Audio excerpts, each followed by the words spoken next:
What is up, YouTube? Oversized Outdoor Guys back at you again. A little bit different video again. We're on a scouting mission today. We are here at Martins Creek Wildlife Management Area, right on the kind of the backside of Irwin, I guess. The little town we live in. Yeah. I know Caleb likes to go squirrel hunting, does a bunch of small game hunting, but there's also, from what I can see, there's a few good big heavy game trails in here. So, scouting lesson for Caleb today. Yeah, because I'm not a good scout. Y'all follow along.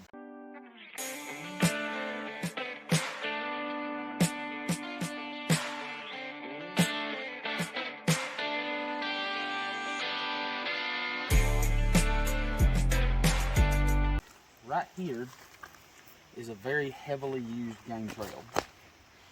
And the first piece of advice that I'm going to give you is if you're going to go up to a game trail, don't walk right up on it. Stop, look, and listen, because you never know what's right around the corner or behind a tree or whatever that you can't see or you can't hear. Watch where you're going, watch your feet, hit stick on the ground, heavy cover. Never know if you're going to step on a snake or something. Yeah. And we don't want to get snake bit within the first 5 minutes of this freaking video. So, anyway. Yeah, copperheads are pretty common. Yeah, so are rattlesnakes. Yeah. But a rattlesnake will win. Yeah. So, you can see right between that little tree and that little laurel bush right there, you can see where the ground is pretty well padded out. All the way through there. Mm-hmm. Travels through the laurel thicket. Yep. So, stop, look, and listen. Look around. There's been something digging through these dead trees right here, looking for grubs. I guarantee you I know what that is. It's a big old black bear. That's an old bear. That's Yogi. Yep. See, there's a trail that goes right across that tree right there, too. Yeah. I didn't even notice that earlier. Right there, that's where he put his foot down. Yeah, because there's a big hole there. Yep. Let's go take a look. Because in case you didn't know, a black bear ain't just going to leave a little track. If he steps on something, he's leaving a hole. And panicking, too, apparently. Ooh, a mushroom. Where? Okay. That's a chanterelle, looks like. Mm-hmm. That'd be another thing we need to do. Get off me. Good luck with that. You're in nature, dude. I don't know what that is. I'm not fluent in wild mushrooms. So. I'm not either, but that does look a lot like a chanterelle. There we go.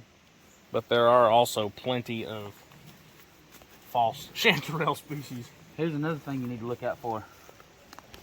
That little guy.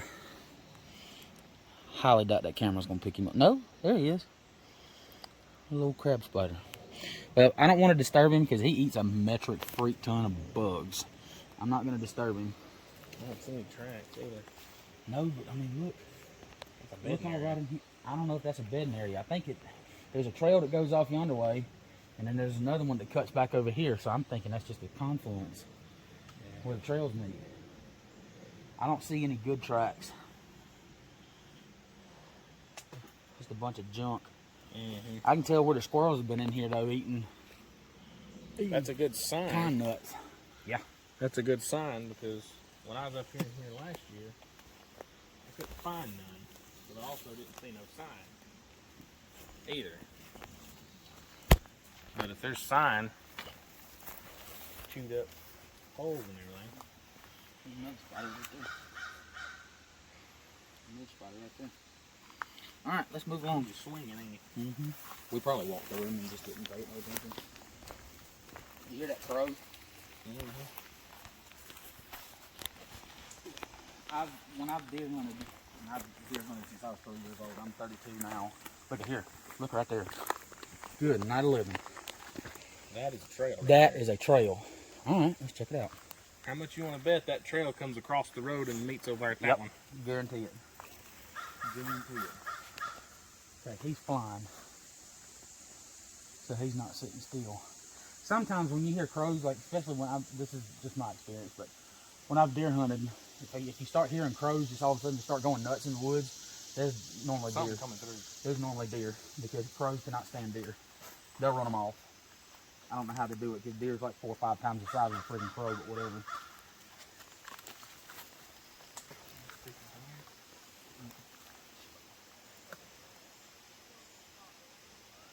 heard something. Well, there's talking over here. No, I ain't worried about them. I heard something crunching.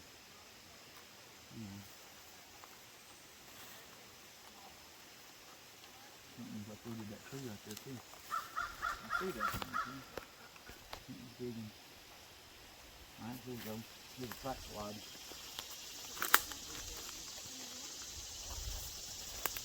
That. Smell that? I do not. It smells musty.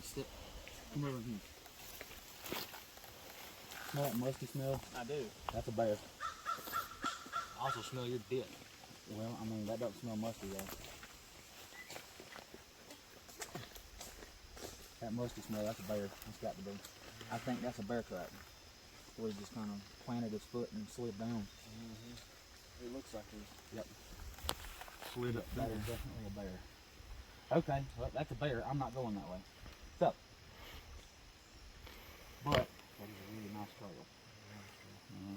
And see, it's not really all that tall. A bear could slip right up under that. A deer would be hitting his head all over this Yeah. and breaking that stuff off. Which would make it real real tall. Yep, it'd be a lot taller trail. Another thing you can look for in here is deer sign.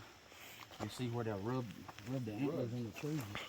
They love doing it on these old roadways and stuff too. They'll take and make a rub on a tree. They'll take and make a rub on a tree. There's a laurel thicket's been broke off. Yep. That's Sasquatch. Yep. That's old squat.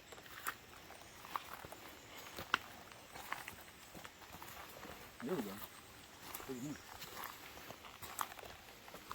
That's a nice trail. It wasn't very tall, but then again, a deer could duck through it if he wanted to. Oh yeah, deer would duck through that in a heartbeat. But here's the thing: if it was a deer, at least in my personal opinion, if it was a deer, a bunch of the upper branches would be broke off. I mean, you can see how this one right here is broke off. That looks fresh too. It ain't old. So whatever's been coming through here is using this hot and heavy, because I mean, you can see. Yeah, and it continues on around the corner there. Something broke off that little tree, broke it off right there. Could just be where they come through here cutting it. But that is a definite trail, because you can see where they're looking over that tree, goes down and winds around. I was up in here last year. There's trails everywhere. I mean, shoot, that's what? That's 3 we've come across just from 3, here 4 to the... trails in less than 100 yards. Let's see, where's it go across? Right there, probably. Right here too. Right here.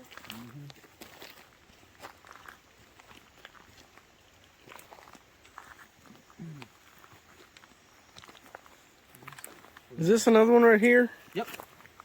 This looks like a real nice small game trail coming up through here and then through that tree there. Foxes and coyotes. See where the big bear's been digging at that stump. Getting ready for retirement. See, I don't know nothing about bears. The only thing I know about them really is that I don't want to come across them. Right. Black bears. That's a good trail right there. Real nice trail. It probably meets up with that nowhere. It might.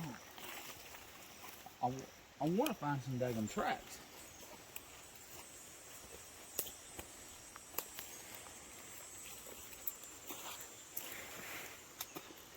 Let's walk up in here. It's soft ground, so there should be tracks.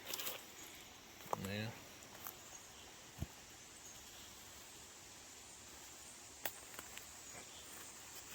You know what kind of leaves those are, Josh? I'll tell you exactly what kind of leaves them are. It's a maple tree, ain't it? Those are green leaves. Oh, well. Whatever, Lego. And they live on a tree that is made of wood. One thing that I have learned over researching this area for black bears is if you ever walking in the woods or walking down a trail or something and you hear something that sounds like really, really loud teeth clacking, back out.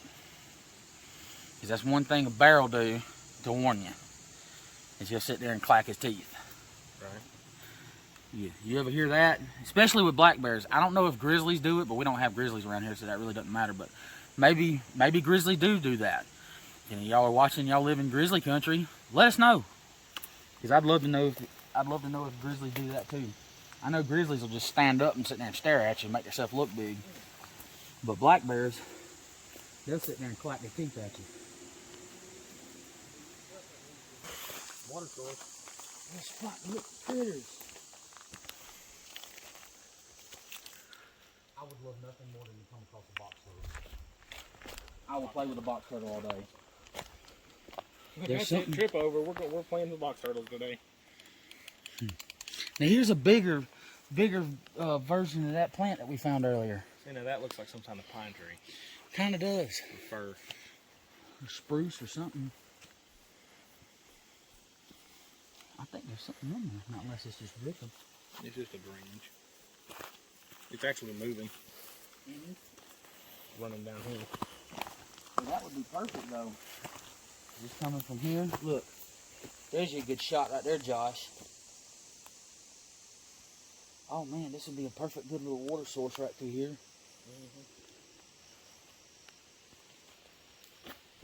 Kind of dig it out a little bit and let the sediment go away. Have a good spot to dip your water bottle in.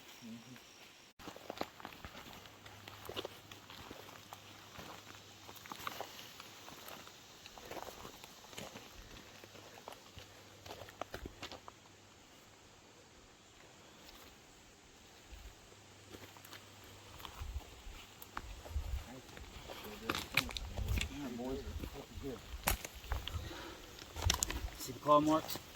Right there. That is a bear track. He's been pawing at the ground. Yep. See the claw mark there and there?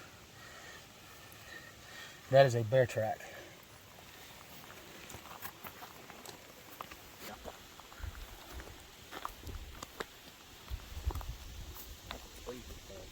See this dead standing right here? That big hole? That's what a pileated woodpecker does. Man, these long, tall, straight trees. Yeah, you know what those are? Poplar. That's a poplar? Poplar grow Good tall and Lord, quick. them suckers are huge. Poplars are friggin' massive trees, dude. They don't. I don't think they get very big around, but they're really tall. Not around where I grew up that they're not. These are tulip poplars. Ah, yeah, that's funny. We didn't have very many tulip poplars. See, the thing with tulip poplars, Josh is the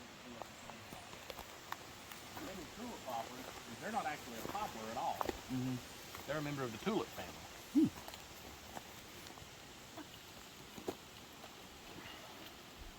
But people call them tulip poplars. I thought you wanted to drink.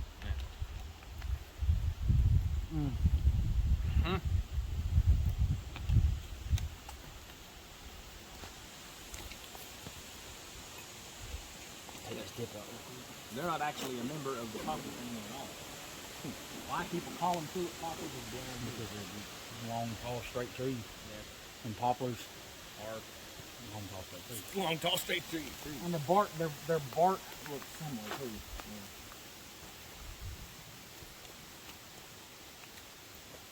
Yeah. Did you know you can take a young tulip poplar? Probably like that one right there.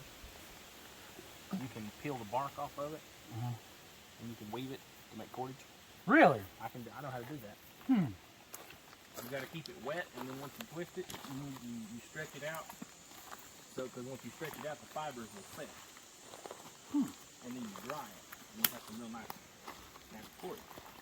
You can pretty much darn near make a lariat rope out of it. Just about. What?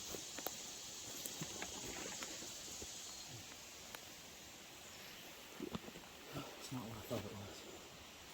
Real nice piece of gravel, though. I thought it was a piece of flint. I want to find a piece of flint. Flint. Yeah, flint.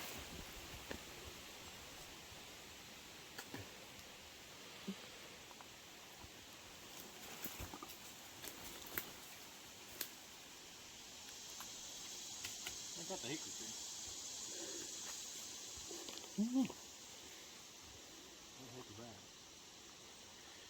Not fail. Be a good tree to put a tree house.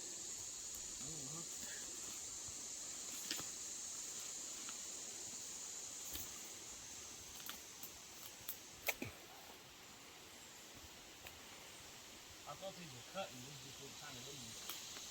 Hmm? I thought those were cutting from a squirrel. They're just little tiny leaves.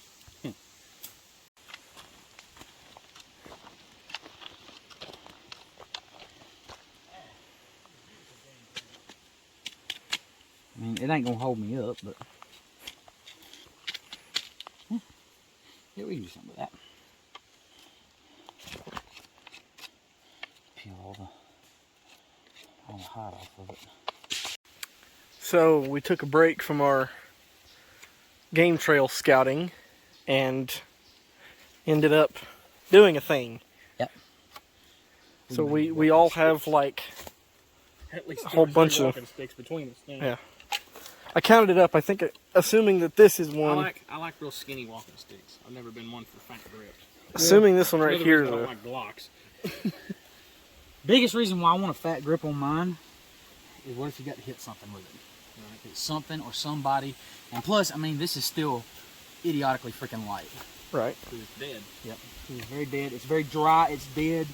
And we're going to do a thing when we get home with them. Dude, this is going to be so awesome.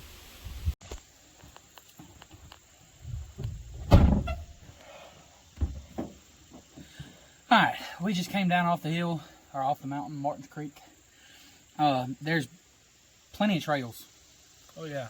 Game trails everywhere. Game trails everywhere. We found one squirrel nest. 2 squirrel nests, wasn't it? One. No, it was one. No, yeah, there was 2 of them. That's right. There was 2. And we found an epic camping spot. I wish we'd have filmed it. We didn't think about it. We just got too excited. But me and old Josh man got a little project we're going to work on this afternoon. As you can see here, we're going to make us some walking sticks. A varied amount of sticks. Yep, we got sticks. Suitable.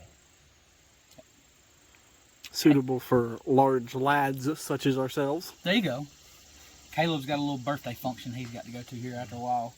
So when we're going to go get us some lunch, sit and chill for a little bit, get us some more water in us. And as soon as we start working on the sticks, we'll bring y'all back. Y'all stick with us. All right. As y'all can probably tell, we're back at the house. Caleb's at his little shindig get-together thing, what he had to do this afternoon. Well, me and Josh are going to start carving and taking the bark off of our walking sticks. I've got my Buck Selkirk little survival knife that I've wanted for a long time. I finally got one. And Josh has got my Ontario Rap 5. They're both bushcrafty style knives or whatever, but basically what we're going to be doing right now is just knocking the bark off and knocking the little branch knots, knocking them off, getting them flat. And yeah, y'all check it out. Watch this.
Safe to say you're making much swifter progress than I. Yours has got a lot more knot holes on it too, though. Yeah. Yours has got more big branch knots on it than mine did. And of course, the way it looks is mine was closer to the bottom of the tree. You know what I'm saying? Well, I did cut this off the end of the dead one that I found. Yeah. So yours is probably a little bit closer towards like middle to the top of the trunk. So.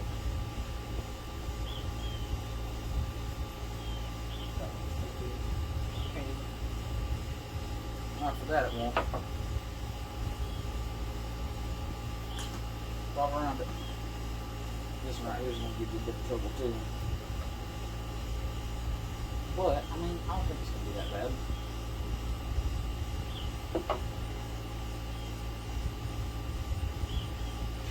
I think what I'll do.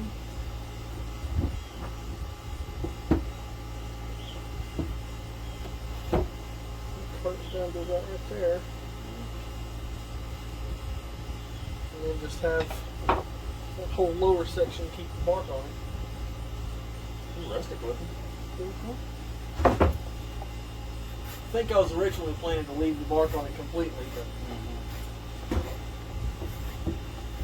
I already started on it now.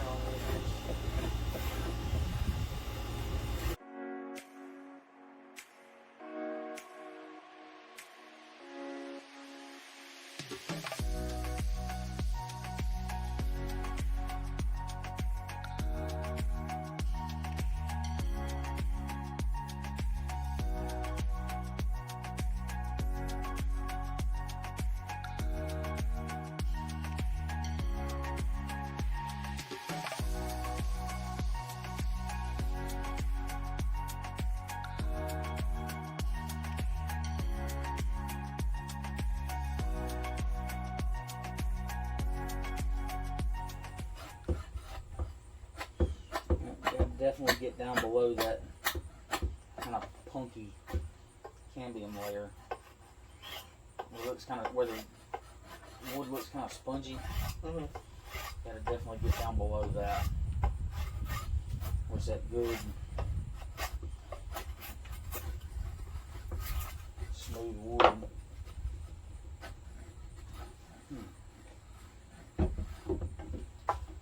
So I take it I'm probably not carving deep enough on mine. No, I'm not either.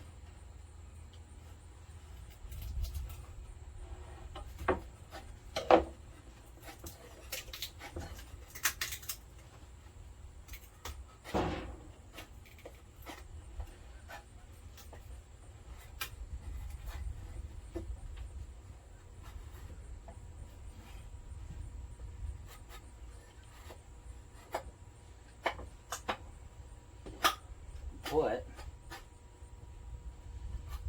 it looks like it just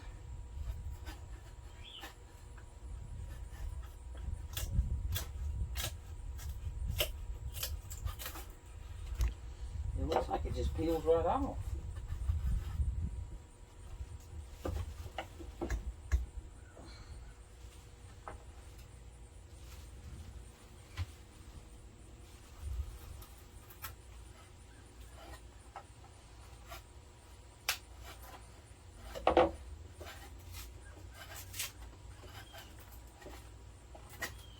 What is that layer exactly?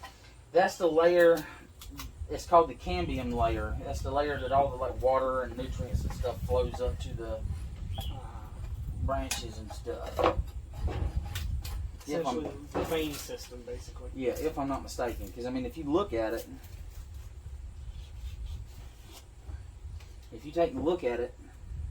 especially that right here, see how it's kind of like got little grooves and channels and holes and all kind of stuff through it? And look at the wood underneath it. Right. So, this is going to take some time.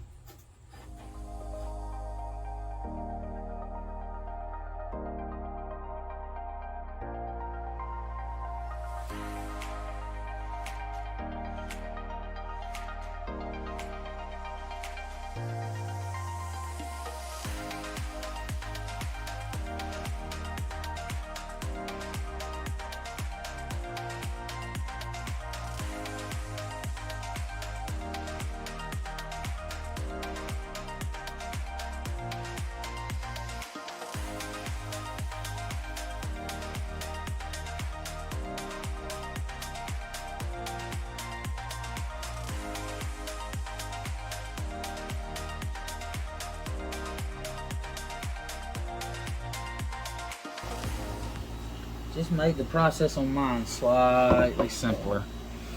The whole bark and cambium layer are just peeling right off. I'll move that big piece to the side. Pulls right off.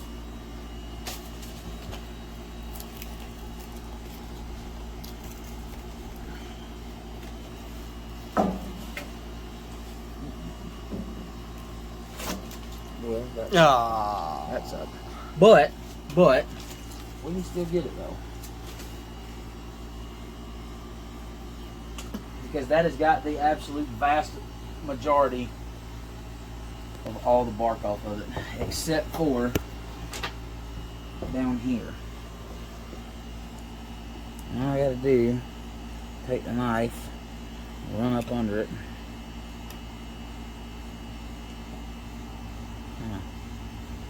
peel it back.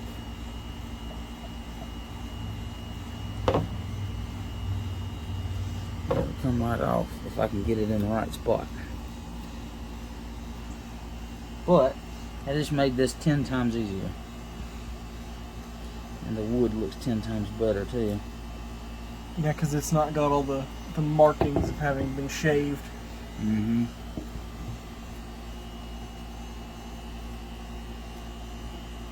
Now, I just gotta get up under this little section here. I'll tighten. Shave that little piece off and try to get up under it like that. No, We're not. it's coming off, but once you get down to, once it got down to the trunk, it kind of wanted to mess up a little bit. But Can you go from this end? well, I've tried, and I found that if you peel from the top down, it'll just pull right off the little knots. Pull right off of them. Mm-hmm.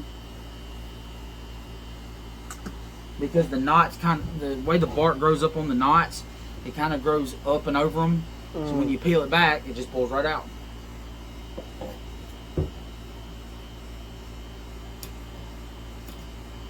See, watch.